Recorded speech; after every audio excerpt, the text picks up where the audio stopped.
Yeah, so hi, good afternoon. I am Pulkit Poddar and I'm a troublemaker at Reach&Teach, which is an Edu-tech startup. It's a social learning platform where our aim is to empower through education, to empower educators, to empower learners, to empower teachers, to empower through education.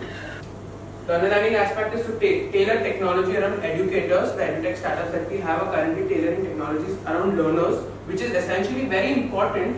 But we kind of forget the fact that our current system does not allow us to replace teachers or substitute teachers. It only allows us to complement teachers. We cannot have the teachers out of the ecosystem anytime soon, which what most of the Edu-tech startups are kind of doing.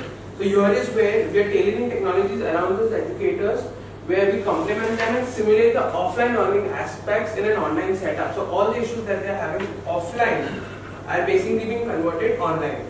So to start with, what we've done is we've made a social learning platform, which is an LMS which enables MOOCs. That is the underlying aspect of what we've started doing. So this is the website. There's a few screenshots of the website that we have. We have a wonderful user interface. It's a very easy user interface for any and every teacher to just get on and get going. And it's with the highest level of customization a teacher can ever have. Right from creating a course across 31 formats of multimedia, accompany it with 10 types of quizzes, true or false, MCQs, rearrange, order, match the following, fill in the blanks, anything, in any language. It's basically any format, any quiz, any language kind of arrangement that we're giving to the teachers, which also has various things like you can attach a group or a forum with it, and even the smallest things of the courses. Like for instance, you want a drip feed. I want only my sections to be reviewed on a weekly basis, not once for all. Or if I want to give one of my course students a badge on getting an X percentage out of this quiz or a certificate at the end of the course, I can do that right away. We have templates, you can upload your own certificate, everything.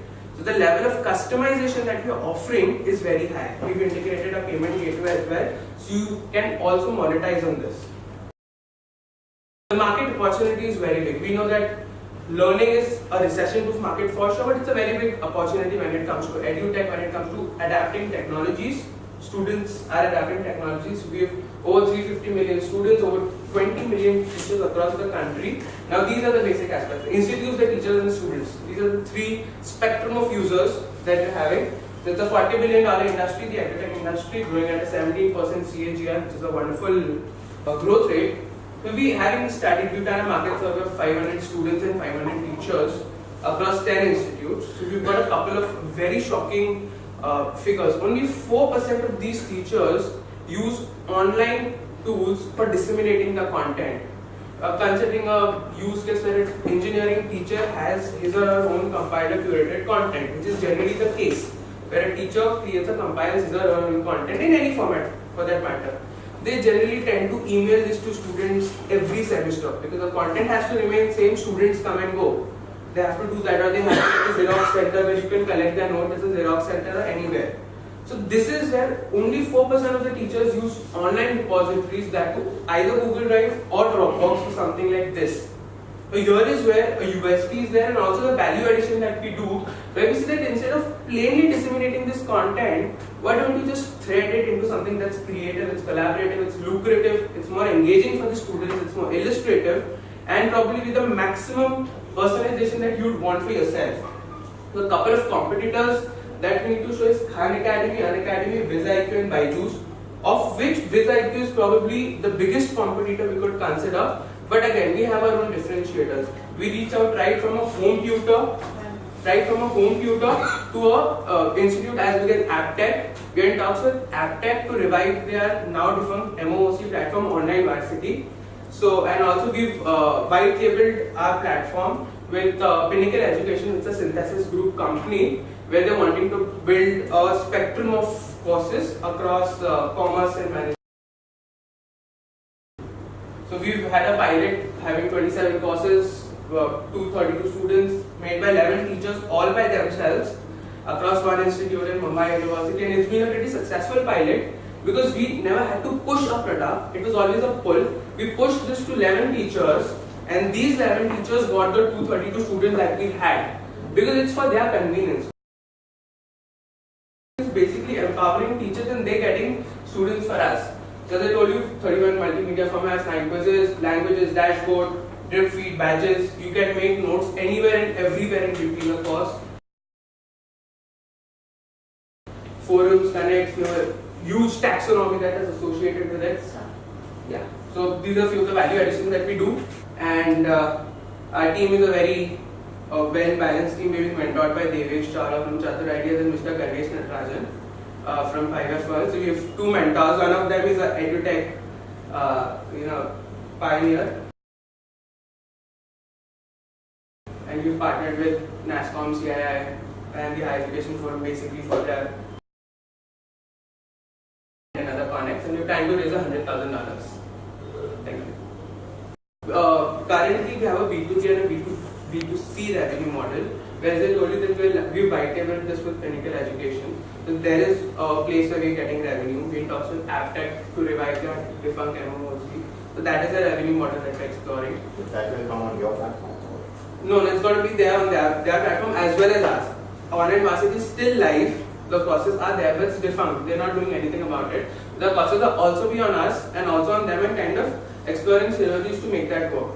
So that is one aspect of a B2B kind of thing. When we talk of clinical education, they wanted to make courses. So it's more of a commission plus a convenience fee that we're going to charge them, that we're charging them for this. Then it's a B2C that we're looking for in a longer run, where we get even home tutors and teachers from the institutes who have their own content to get them online, make their courses. They could have it free, they could have it paid, leave that up to them. If they're having it free, we charge them a convenience and a creative fee. If they're having it paid, we charge them a commission. So that is a spectrum that this B2C is going to get us more users, more teachers, more content, more indexing. But the B2B2C and the B2B is going to be a banking thing for us where we can get the cash rolling. How much time it takes for a teacher or for a professor to upload content? Well, it depends upon the kind of customization that you're wanting. Like for instance, if you're wanting to make a quiz question could take you anywhere between 10 to 15 seconds per question. On the contrary, if you don't really want to make a quiz and just kind of get going with uploading your content, anything between 2 to 3 minutes is going to take to create a course. But if you want a very detailed and very customized and illustrative, it would take you as decent as 20 minutes per course to make sure that you have many sections, many units, all interlinked. You can link this particular course with a previous course of yours, and those n number of customization that you offer. What is the outcome of that in terms of ratings or in terms of so we have ratings. improvements? Sorry? Improvements? Yeah, so we have ratings and reviews for the teachers based on the courses. So whoever has taken the course has to write a review or a rating. This affects in turn the commissions that we are having from the teachers, and also when other students or the peers come to witness that particular course, they can have a look at the ratings, the reviews, and the teachers can edit this anytime. So it's a completely front-end user interface, right from creating courses, which is not being offered by anyone apart from VizIQ today. It's a completely front-end. So definitely we are here to help the teachers make courses, but even if they want to make it for themselves or edit it themselves, they can do it right away. So it is not that there's this dependency where we'll have to do this from our back end or we'll have to make sure that this is done. So these are these few things, and this is something that the teacher would boast of rather. So it's going to be more of a pull from their end. They themselves will push it across to their students, because when I'm monetizing, I want all my students, all the people who know me to come here, so that if they come here, in turn I monetize. And we also have this credit point thing. So if you're not monetizing directly, that is, if your courses are free, you get points, credit points, which you are planning to kind of get it remunerated by coupons or something like that. So even if you're not getting money because you've opted for the course to be free, you make something out of it. I didn't see your competition slide. Well, there was a competitive thing where we, Okay, bye. yeah. So but again, as I told you, there are differentiators. Like an academy, it's a course creation tools, or these are course creation websites where a teacher has to come, she has to create a video, she has to create a PPT, whatever. So that's going to take a long time for a teacher to do that. I mean, right, creating a course, you need to have the complete flow in mind, you have to have your contents in mind, and you copy, you paste, you format, etc. etc. That's a long process, which not really everyone would want to do. On the contrary, this is a course, curation or dissemination, where you just thread your courses in a more illustrative, more creative manner. So this is going to be more quicker, and eventually if I already have my course, I really not start from zero to create a course. Yeah, we are live, we have an app as well. So yeah, we're looking forward to $100,000. The main two places I guess the most significant places are going to be product development and content curation. So we are having many more things lined up for the product. This is the full spectrum development that we're doing. So there are various more things that we plan to add to the product. That is a place for expense and also the content curation. The more content that you can get online, which indirectly has the acquisition of teachers as well in it. The more content that we can get online, SEO is stronger, and various things revolve around that. First is who is the target user, and second one, is there any preloaded content which will be there for the target users, or teacher has to or institute has to upload the content? No, they have to upload the content. We have a pre-loaded format. To answer your second question first, so we have a predefined spectrum of development, so it is divided into 7 things. So right from entering the name of your course to the feature image to the description, to the large description, to the groups, of course, whatever is there, everything is to be entered by you. So we are just making sure that we help you couple it, we help you thread it in the most lucrative fashion. So to answer your second question.